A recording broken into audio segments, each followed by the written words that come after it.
Hello, Ishita, Smriti, Garima. A very warm welcome again to Upashrapati Niwas. I'm Reeni. I'm a media officer to the Vice President and I'm a 2019 batch officer of the Indian Information Service. So earlier today, you called on the Honorable Vice President. What was that experience like? So Ishita, why don't we start with you? Ma'am, I think it was a very enriching experience, and especially at such a cherished occasion to gather here with our families and with respected Honorable Vice President Sir. And I think just by being around him, we learned so much from him. Smriti? Ma'am, it was a very unexpectedly. It was very warm and it was very informal in nature. He actually taught us in that short span of time. He actually taught us so many little things, and I think it was an experience to cherish forever. A very sweet experience, ma'am. I'm glad. Garima, just adding to this question a little, what would be one takeaway from this interaction? Anything that Sir said that specifically struck a chord with you? One thing that I specifically remember, where in the ladder you reach, always remain humble. And I think that is one takeaway that I would really like to take home today. Thank you. So there are 3 headlines that I'll just bring up. Women bag top 4 ranks in civil services exam. 4 out of 5 toppers are women. 4 female candidates secure top 5 positions. So these were some of the headlines that followed the merit list. So how do you think this portrays your success, or rather what were the thoughts that flashed across your mind when you hear it phrased in this particular manner? Smriti?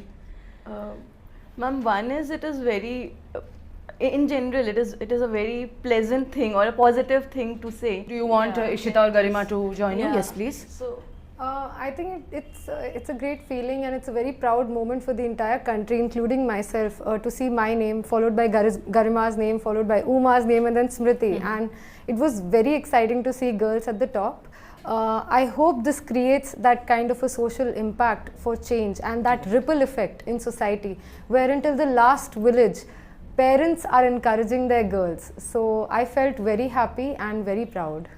Garima, I think it's just a stepping stone, and I really want to see a world in which this does not become a breaking news anymore. It becomes the norm that women are topping every examination and are coming forward in terms of representation in all the political and economic spheres. Right. Thank you. I think that was very well put. So all of you are alumni of Delhi University, and as a fellow alumna of DU, I would like to know how you feel your college experience has shaped you and has prepared you in terms of facing what lies ahead.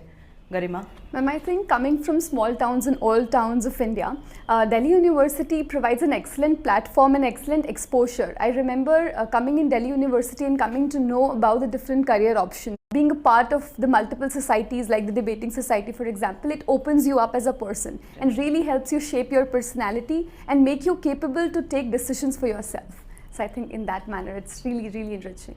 So Garima mentioned debating society. Anything specific from your college life that you think made a difference to you, Ishita? Yes, ma'am, the kind of entrepreneurial environment in Sri Ram College of Commerce, the kind of autonomy and agency they give to their students. We used to run our societies. I remember I was secretary of the Commerce Society, and the kind of freedom we had with raising funds, sponsorships, conducting events, and inviting honorable guests to our events. So I think that really shapes us and gives us that exposure and that leadership opportunity, and I think that really shaped me to a long extent. That's very true. Smriti, what about you? Any specific experience from college that stands out for you? yes, ma'am, I was in Miranda House and I was the cultural secretary of my department as well as the editor of my college department magazine. Right. So one, it did shape my, it did actually help me get into this reading stuff, a lot of it. So I actually picked up a lot of ideas which are generally not there in mainstream media or social media. It also enriched me as a person, and at the same time it did, as Ishita mentioned, that it did gives you that agency or that confidence to go out there, talk to people and organize events. We were just 18-year-old kids and handling these responsibilities, so it was a big deal, and coming from small towns, as Garima mentioned, it was a big deal, and I think that is the foundation that was built, and we actually capitalized on that. I think that is very true, because at 18, what you said, we are just stepping out of a very cocooned, sheltered place and ready to take on the world. So what we get in those 3 years is just a sort of preparatory course into what we'll face going ahead. So Garima also mentioned the word career options, different career options. So I feel that there are multiple career choices that, especially in today's world, that we can pursue beyond our graduation or post-graduation. But even then, this particular role or this particular career has its own charm or social acceptance. So Ishita, why do you think that is still the case? I think in a developing country like India that is on path to now leading the world, the role of bureaucrats and administrators becomes very central in the last mile delivery of the public services. So I think going forward, I hope that by 2047 we have that kind of social equality in society wherein entrepreneurs, sportspersons, administrators all contribute equally to the development of the country. Right. And if not a civil servant, what would you have liked to have been? What other options would you have loved to consider? Ma'am, I was studying law in Delhi University, so I would have gone into hardcore litigation and the trial advocacy, because that was what excited me a lot. And if not lawyer, I would have actually gone into journalism, because that's something that I think I will always regret not doing, and somehow I think I will do it. I'm sure there will be avenues where you can, nurture that particular interest of yours. Garima, what about you? Any particular, career option that fascinated you? While in college, I was pursuing chartered accountancy, but I think something close to public speaking and something close to public interaction would have interested me more. And I'm sure that you will get a lot of option to do, public interaction where you are headed.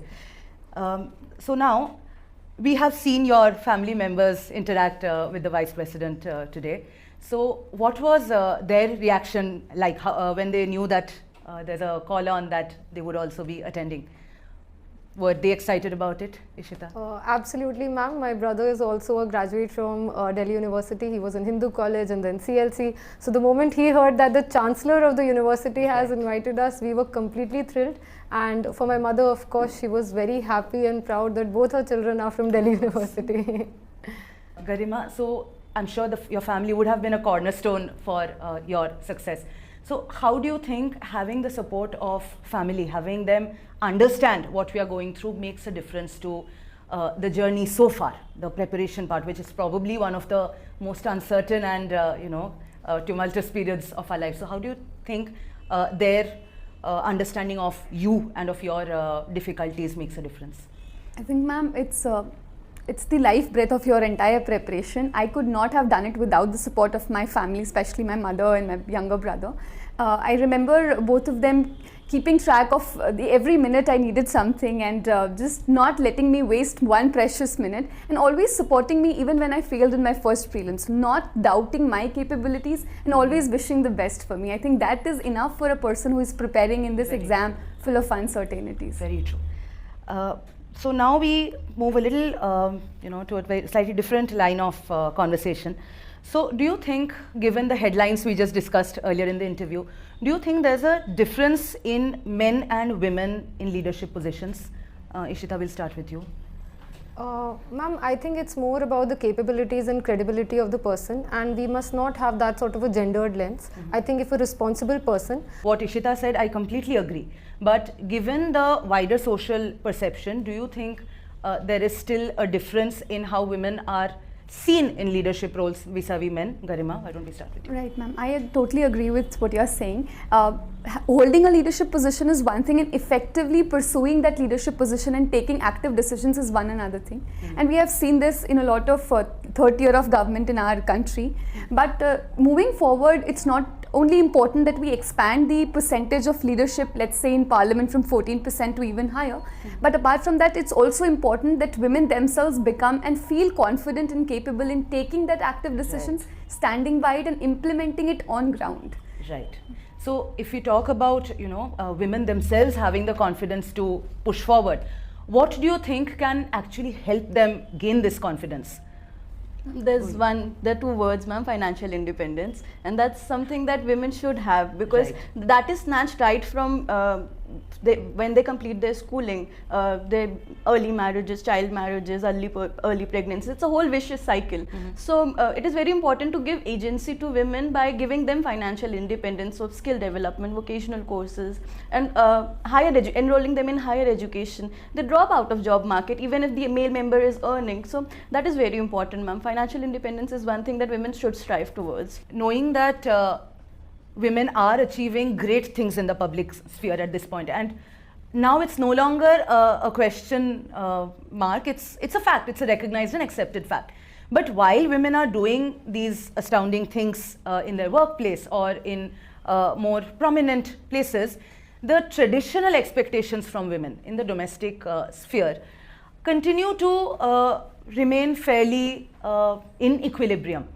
So what are your thoughts on this? As in, what I'm looking at is the idea of women as superwomen. The moment you become a career person, you have certain expectations and certain requirements that your job will demand from you, especially in the kind of positions that you are on the brink of.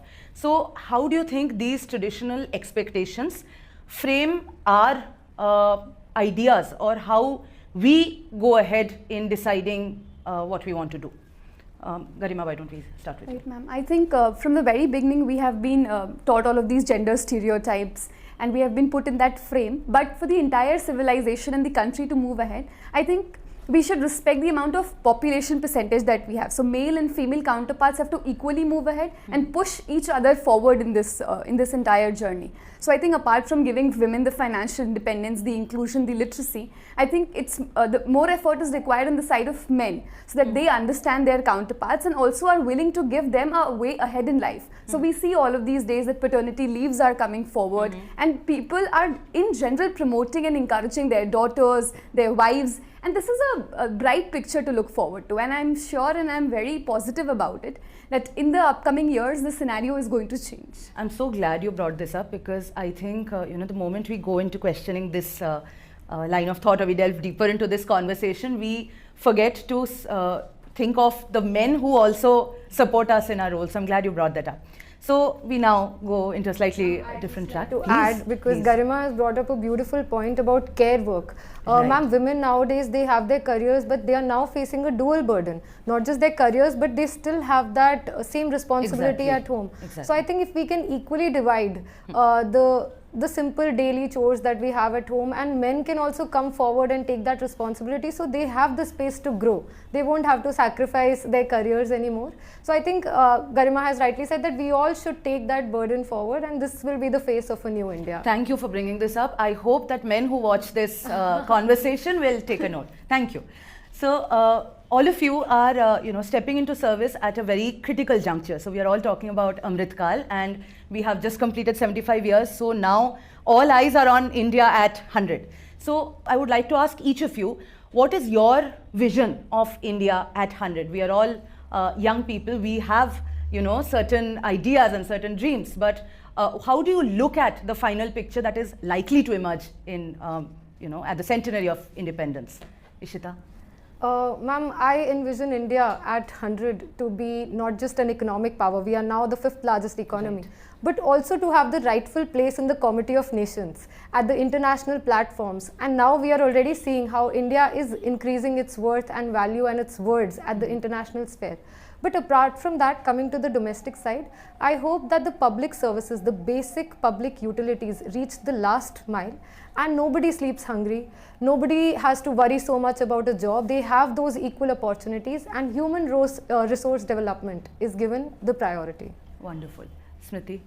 Ma'am, there are two specific set of things that I've been thinking since 2 years now. Right. And one is that we address the question of poverty at a very large scale, and that's not just economic poverty, as Ishita mentioned, but poverty of thought, poverty of beliefs, poverty of spirituality, all of that. I think we are able to address that. And secondly, we are able to achieve that balance. For example, balance between economic growth and environment, balance between science and spirituality. So a lot of that tussle goes on, and the society has certain cleavages. So I hope that we are able to address that in the coming years, and as a society, our social capital increases. That is my vision. I'm very intrigued by this phrase you used, poverty of thought and poverty of belief. Could you tell me what is your idea of that?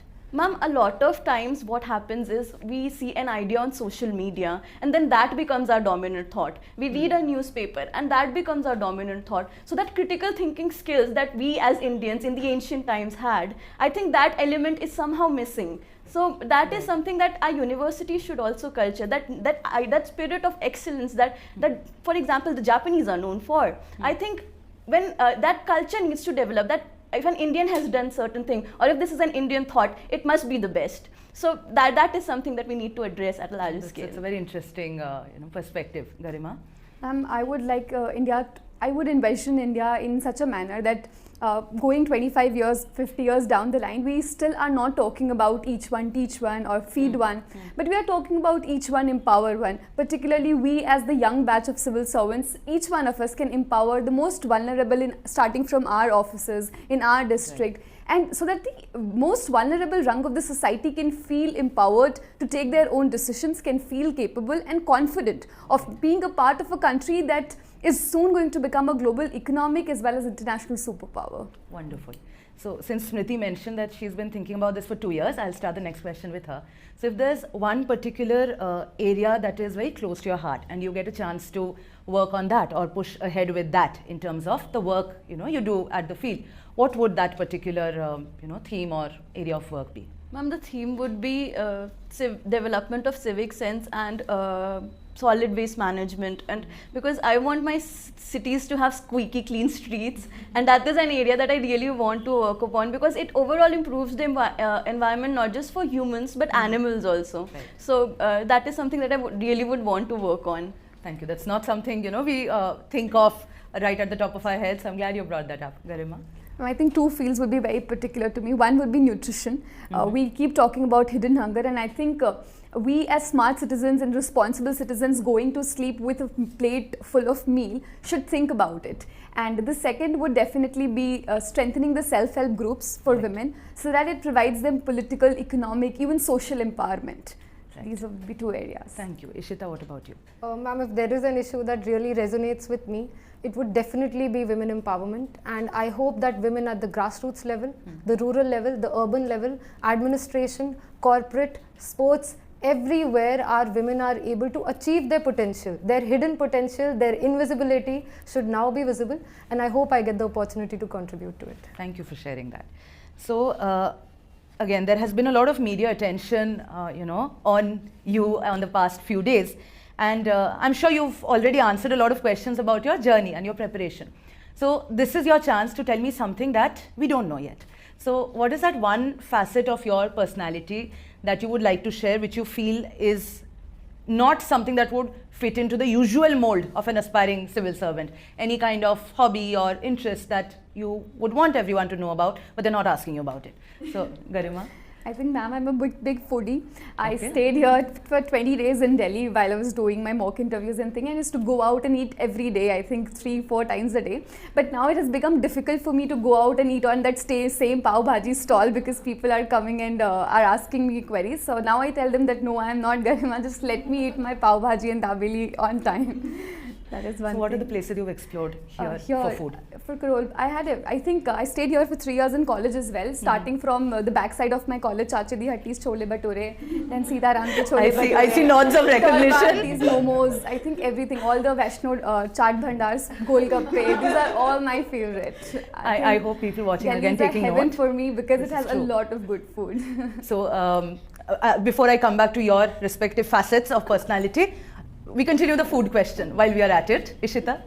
Absolutely love momos in Delhi, and there is no other place that you can get such good momos. Dolma Auntie's momos have been my favorite. Yes. Yeah, so we keep going back, we make that college group and we definitely ensure that we do get our bite of that momos once in a while. College friends have their own place, especially where these kind of adventures are concerned. Smriti, still on the food question.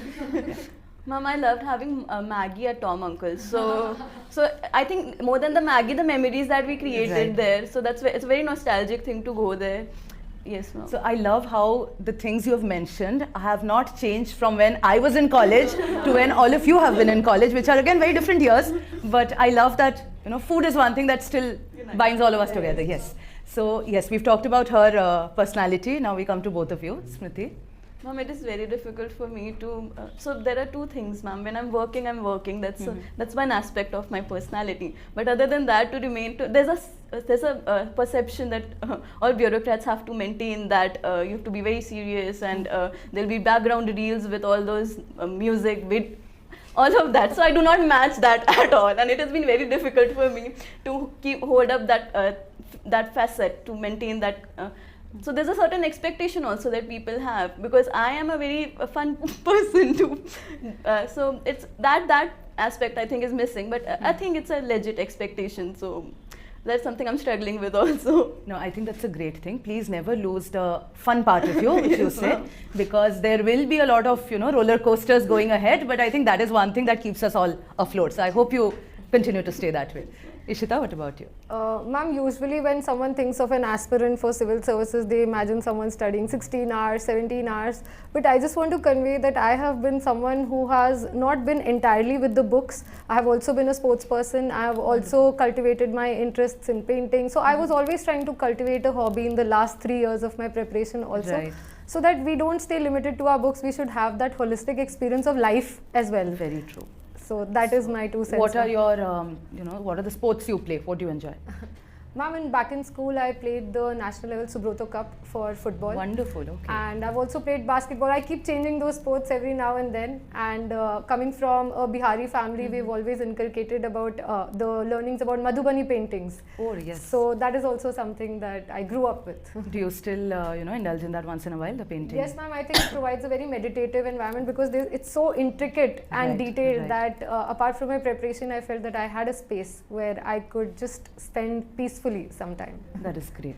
I think we all need something to fall back on, and not just during preparation, but throughout life. So yes, I think that's great. So we are talking about these things today, and I'm sure life will happen, and a lot of different things will keep happening. In the next 5 years, if I meet you, 5 years down the line, I'm sure you'll have a lot of very interesting anecdotes to tell me. So what kind of challenges or opportunities do you think you are going to encounter in the next 5 years? Like, what is your idea of what is immediately ahead, standing where you are right now? Smriti? Ma'am, one is dealing with a lot of different viewpoints. It's not necessarily that all are wrong, but there is a certain thing that you have to say no to people, or because it is very, especially for a woman candidate or a woman civil servant, I think saying no is something that I will have to learn, and I think I will learn that during my training. I'm sure you're just getting started, so Yes, I'm sure you will. Garima? Ma'am, I think the world is moving very fast. The changes are taking place at a rapid pace, and for governance to be effective, it has to have a vision ahead of the changes taking place. So to be constantly in touch with all of those changes and to keep ourselves updated at the feet would be a challenging task, but I would definitely love to do that. Right. I think that is what makes it all the more exciting. So yes, there's a lot lying ahead. Ishita, what about you? Similarly, I think that as we are moving to a digital India and the democratization of technology, so one is the kind of media attention, and in the last 10 days we have faced that, how quickly small words that we say. So just trying to be aware of it and understanding how to manage it. And secondly would be to use this digital platform to reach everyone. So I think learning about technology is also going to be very important, and how we can use it. Right. And how quickly you adapt to technological changes, as Garima mentioned. So thank you for having this conversation with me and for sharing this, and all of you are just getting started. So there will be challenges and opportunities like we discussed, but that is exactly what makes it exciting. So all the best to all of you going ahead. Thank you, ma'am. Wishing you the best. Ma'am, one question. Yes. Ma'am, you've been in service for so many years. If there's one piece of advice for administration, or one principle that we must, as youngsters, always stand by. As women officers that we should follow. So, this is interesting. Women officers, I'll take that first.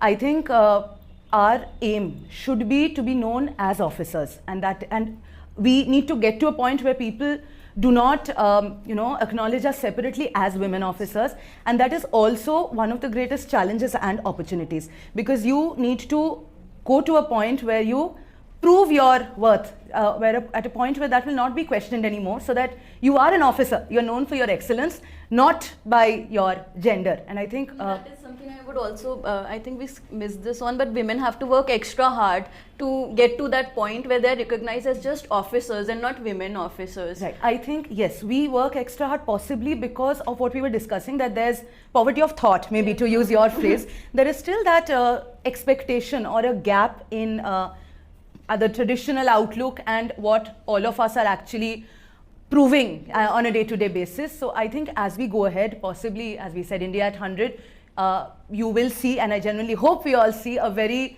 different outlook to women, whether as officers or, you know, in their respective fields. And I think, Ishita, when you talk about, you know, one takeaway, take it as it comes, because the moment we think very far ahead, there is a lot we miss out on. And one thing I have learned in my 5 years of service so far is that it changes, things change every day. So in every field, wherever you are, you will see that what you are planning for or anticipating today might not be what you tackle tomorrow. So I think we all need to have faith in ourselves and take it as it comes. It will be terrifying on some days. It will be absolutely nerve-wracking on some days, but there will also be great days. And especially when your capabilities or your potential is recognized. And I think that is exactly what makes this experience so rewarding, that after the lows, there is definitely something that will stand out for you even years later after your service. Thank you.